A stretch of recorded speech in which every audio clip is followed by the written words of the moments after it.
Nimera imwe ndashimiye nimera imwe yo burya nshimira ujya muntu ya commentinze kajya karirimbo nimera imwe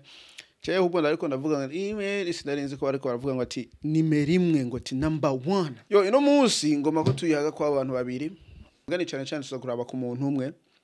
tugoba tuyaga kuri Dieudonné maze na Apotre kubijanye ngo ati mbega abavuga butumwa aba pasteur aba bishop apana aba prophet kubera aba prophet ngo barabesha ego batubesha ngo ati ngo burya ngo hari umunsi wagenewe yuko abantu bagiye gupfa ngo ibiki nibiki ibinyoma ego rero tugoba tuyaga kwa abantu babiri ndagusaba yuko oraba iyi video guhera ku mwanzo kushika kumwisho uzobugize neza ntubagere kugira like kugira n'ubundi muntu aza kuyibona ego wibuka ngo ati nimera imwe ninde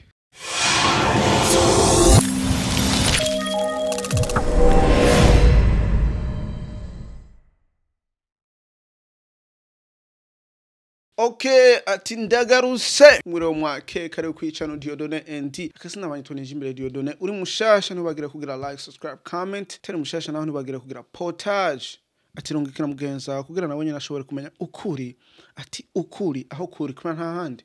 nanyene no musi ngomba ko twoyaga kuri Nahimana Dieudonné Nahimana ngo ati n'umupastori akamaze n'umuntu uzenya n'umu politique uko nuko ariko aritoza ngo ati nakahise aho mu minsi irenganya mu myaka irenganya yarigeze kwitoza mu cego cyo kuba umupresident wo mu Burundi ngo mbega vyagenze gute ndagenga kuri Google ndabe ngene vyagenze mu 2020 aho bagira umwitozo wo kugira gutora umupresident wo mu Burundi hariho Evariste Ndayishimiye Agatha Gwasa Gusto Sindimwo Domitier Ndayizeye Lyons Ngendakumana Dieudonné Nahimana ngati niwe tugomba tuyageko maze ngo hariho n'uwundi yari independent uwigenga yitwa ngo Francis Rohero mugani tugenda kuwigenga nta wundi ni Dieudonné Nahimana nibubaze ngo ati ngo ibintu nibi birebire aho yaje turiko turayaga kubera hariho ikintu uzenya ikiyagwa video ndigeze guposta haraheze umwanya mvuga ngo ati kubijanye na Apotre Mbayahaga kwa bijya ibintu byari byashitse yuko yariko arataka ngira ngo abanyarwanda ku majambo yavuze uko nuko hubwo abanyarwanda bariko baramwataka ku bintu yavuze ngo ati burya ngo n'umupasiteri ngo akwiye kuvuga vy'amahoro akunga ubumwe ngo ibiki nibiki ngo ntiyari kuvuga bijya nanje ndaciye mvuga ngo ati burya n'umupasiteri n'umuntu mubandi nabonye narafise uburenganzira bwo kugira bwo kwisanzura mu vyumviro vyiwe ngo cyane cyane maze ndibone barongoye abantu rero nyamba azi ukuri aho kuri ni ngombwa agusabikanye mu ntama ziwe zimukwirikira zimwumvira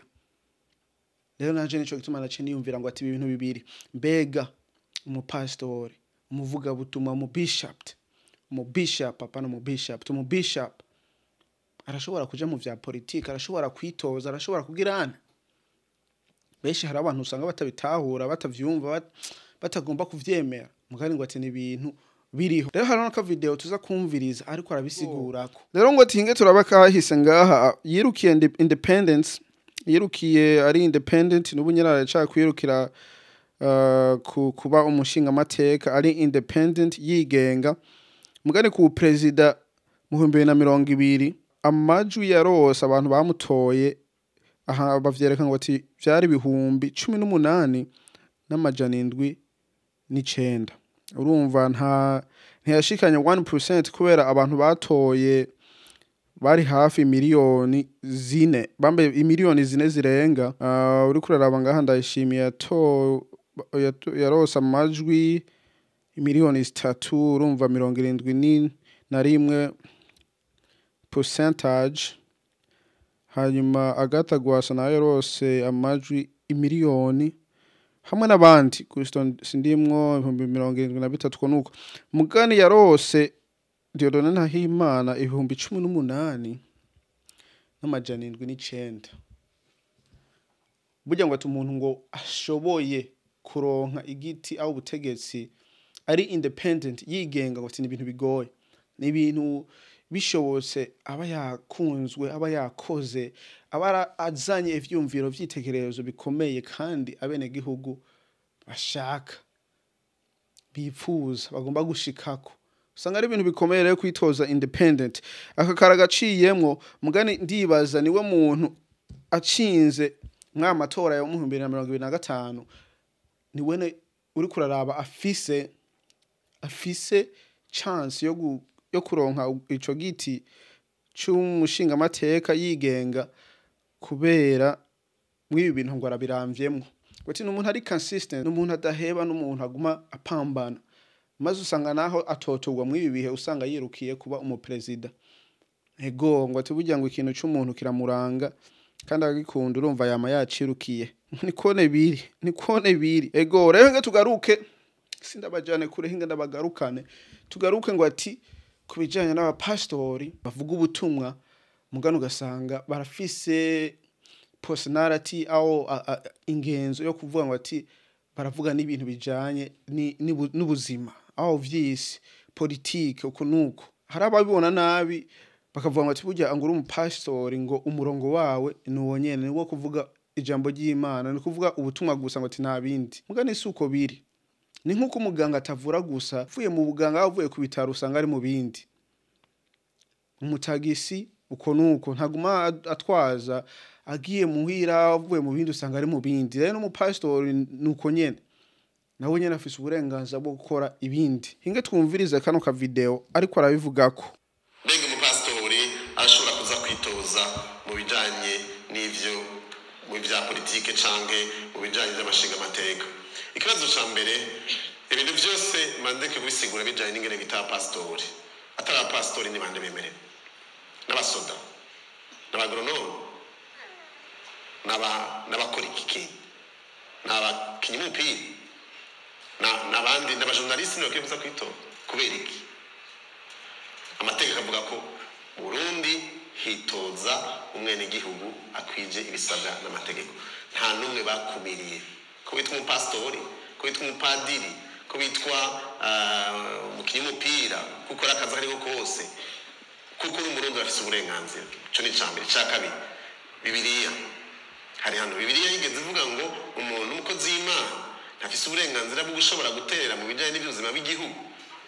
Ko tubona kabizera Kristo ijambo ry'Imana tubwira ngo twahindutse kuba abami n'abaherezi. Kubera iki dukora ivyo bintu bibiri. Uyu munsi ibijanye no gutunganya intwaro ntivyafatiye ku cyo Bibiliya ivuga. Uyu munsi iyo turavye kahise abantu babaye indongozi zidasanzwe muri kahise kisi kakure dushobora kubona tugasanga mu bitabo vyeranda Bibiliya canke Korani canke n'ibindi bitwereka yuko abo bantu bakora bubaha Imana ariko bakazana umuco w'Imana aho basanzwe babana. Uyu munsi ko mufata indege mukaja Dubai mukaza gusumirayo mukahakunda ko mu ndongozi z'igihugu ca Dubai atanumwe atari umushehe bakoze amakosa kubengo biremeye ko umuntu ari umuyisilamu ari umushehe n'uburenganzira bwiwe. Ahandi naho ko umuntu ari umupadiri cyangwa umupastori mengo yakoze amakosa. Nta hamwe bibiri bibuze. Mugabe gihambaye nuko abo bantu bagirira neza abantu. Genda garuka nkavuga ngo ico kintu catumye abakozi b'Imana batada mu bijanye no gutunganya ubuzima bw'igihugu. Ico cadukwegeye ibibazo byinshi. Kubera ko bo bafise ico batinya kirengeye gusa agutinya abantu batsa kubaha Imana. Ntaco bibuza amategeko y'igihugu, ntaco bibuza amategeko y'igikorwa c'Imana kandi ibikorwa dukora iyo musanze umuntu ari umupastori akora muri banke ko mutamubaza. Muti kubera iki bagiye gukora muri banke kandi umukozi w'Imana. N'umwanya gusa atungana amagana akavuga ubutumwa bwiza. Burya rero n'ikindi kintu wibaza ngo tuburya ngo umupastori ngo ntakora. Umupastori arakora. Akazi kawe umuhamagaro wawe ni kuvuga ubutumwa ko nuko mugani keshi na keshi hari ahantu usanga ubaye bigombegwa nawe ko urondera ubuzima ubaho ko nuko. Burya ni kurondera amahera n'ikintu kiri ku muntu wari we wese. Ego nawe umuntu yovuga ngo ati ngo je ndavuga ubutumwa none uzogira iki uzobaho gute uzoriha ibintu by'abandi gute utagiye gukora utarondeye amahera. Ni mu buryo bwishi umupastori ashobora kuboneka yuko ibintu bimwe bimwe atakwiye kubijamwo.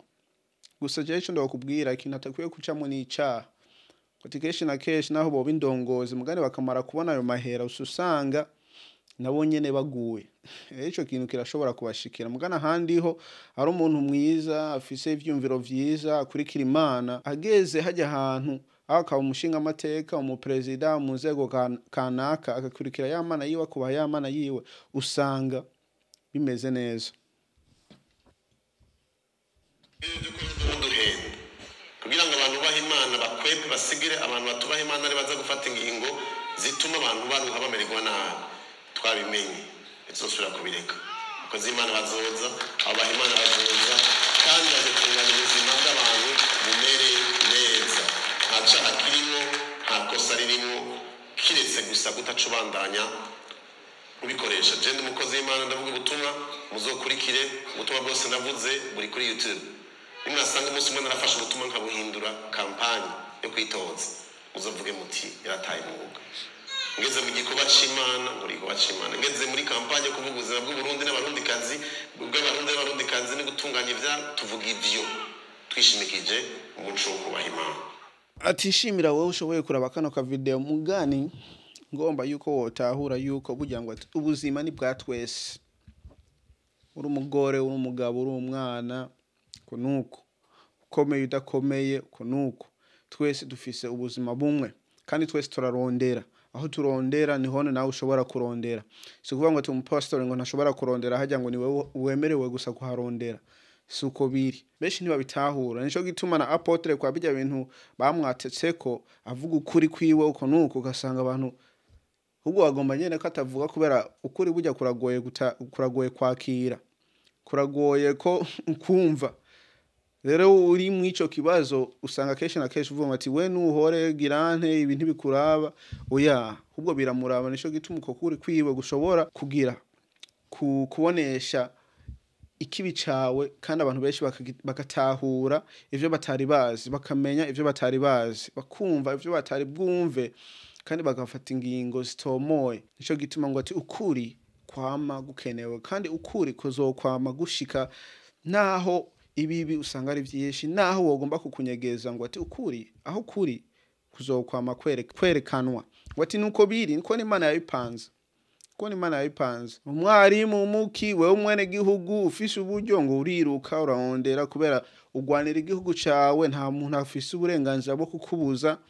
oya ego mugani iyi video ntuyifata ukundi oya ni reaction uko nyene turayaga ku bintu bitandukanye ngaha kwicano twerekana ivyiza byo mu Burundi ukuri aho kuri kwa ntandi naha nyene ego ndagusaba yuko uzogaruka tena maze uraba ibindi vyiza bishasha uko nuko ntubagire kugira like kugira uwundi muntu ashobore kubona iyi video nawe nyene yumve ukuri aho kuri hanyuma ndakwifuriza umunsi mwiza wa kabiri ego akasina kanje banyitwa Nijimbere Dieudonné tuzosubira kubona niyo twabonana